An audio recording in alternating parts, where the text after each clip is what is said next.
10 শ্রেণীর এমন নারী আছে, মহিলা আছে, তাদেরকে আল্লাহ রাব্বুল আলামিন ভালোবাসেন।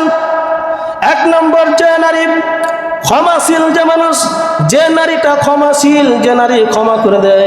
অন্যায় করেছে, স্বামী একটু অন্যায় করেছে, ক্ষমা চাই, ক্ষমা করে দেয়। পাড়া প্রতিবেশী অন্যায় করেছে, ক্ষমা করে দেয়। যারা ক্ষমাশীল নারী হবে, আল্লাহ রাব্বুল আলামিন এই সমস্ত নারীদেরকে ভালোবাসে। কিন্তু আজকে একটা যদি অপরাধ করে তাহলে ওটা 20 বছর অন্তরের ভিতরে জমিয়ে রাখে, 20 বছর পর হলো সেটাকে বের করে। নাম্বার 2, যে নারী ধৈর্যশীল, যে মহিলা ধৈর্যশীল হবে, যে নারী ধৈর্যশীল হবে, আল্লাহ রাব্বুল আলামিন তাদেরকে ভালোবাসেন। কিন্তু আজকে আমার আপনার স্ত্রীর মধ্যে ধৈর্য আছে নাকি? ধৈর্য নাই। তাদের মধ্যে এই যে ধৈর্য জিনিসটা জানের ভিতরে নাই। এই জন্য যাদের ভিতরে ধৈর্য থাকবে আল্লাহ তাদেরকে ভালোবাসবে। নাম্বার 3, যে নারী পর্দাশীল নারী হবে, যে নারী পর্দা করবে। আজকে পর্দা তো করে না আমার বন্ধুগণ, আমার ভাইরা। স্বামীকে বলে তুমি বাড়িতে থাকো, মার্কেটের টাকা দাও, আমি মার্কেট করে আসি। তুমি যদি মার্কেটের টাকা না দাও, তোমার সব কিছু থাকলো, ছেলে মেয়ে সব থাকলো, বাড়িঘর, আমি চললাম বাপের বাড়ি। এই জন্য পর্দাশীল নারীকে আল্লাহ রাব্বুল আলামিন ভালোবাসেন, বেপর্দাকে ভালোবাসেন না। ঠোঁটে লিপস্টিক মাখা, টি-শার্ট গায়ে দিয়া, জিন্সের প্যান্ট পরে ঘুরে বেড়ায়, এই সমস্ত নারীদেরকে আল্লাহ রাব্বুল আলামিন ভালোবাসেন না। যারা পর্দা করবে আল্লাহ রাব্বুল আলামিন তাদেরকে ভালোবাসবে। নাম্বার 4, যে নারী কারো গীবত করে না, যে নারী কারো গীবত করে না। আজকে দেখবেন মা বোনদেরকে, যদিও আপনাদের এলাকা নাই কিন্তু আমার ভোলাহাট এলাকায় আছে, দেখবেন 4-5 জন মহিলা কাঁথার ডালি নিয়ে বসে যাবে, আর কাঁথা সেলাই করবে। আর গীবত যত আছে, অমুকের মেয়ে, অমুকের ছেলে এই কাজ করেছে, ওই কাজ করেছে, তোমার স্বামী ওই কাজ করে, আমার স্বামী এই কাজ করে, এরকম আছে না নাই? যারা গীবত করে বেড়ায় আল্লাহ রাব্বুল আলামিন তাদেরকে ভালোবাসেন না। নাম্বার 5, যে নারী ঘন ঘন, যে নারী ঘন ঘন কি করে?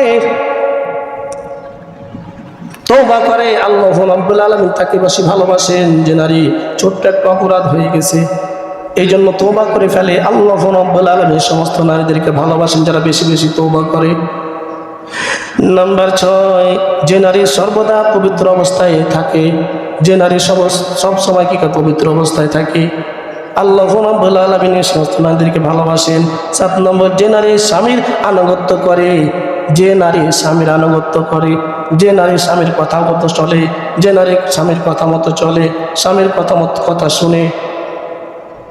আজকে দেখবেন স্বামী কিন্তু স্ত্রীর কথা মতো চলে।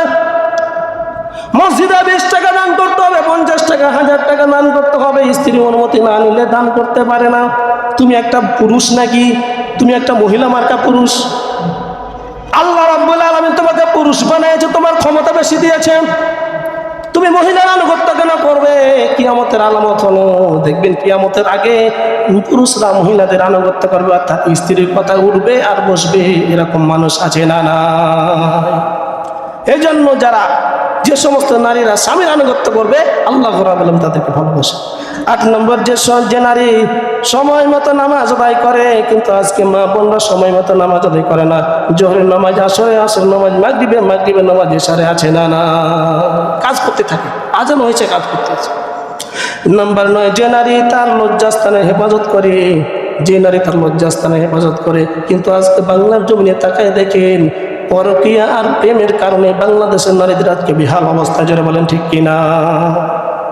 এই জন্য যে নারী নিজের লজ্জাস্থানে হেফাজত করবে আল্লাহ তাদেরকে ভালোবাসে।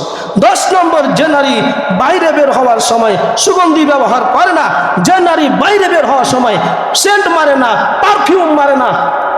পারফিউম মারে কখন? যখন স্বামীর কাছে বিছানা যায় তখন পারফিউম মারে। এই নারীকে আল্লাহ রাব্বুল আলামিন ভালোবাসেন।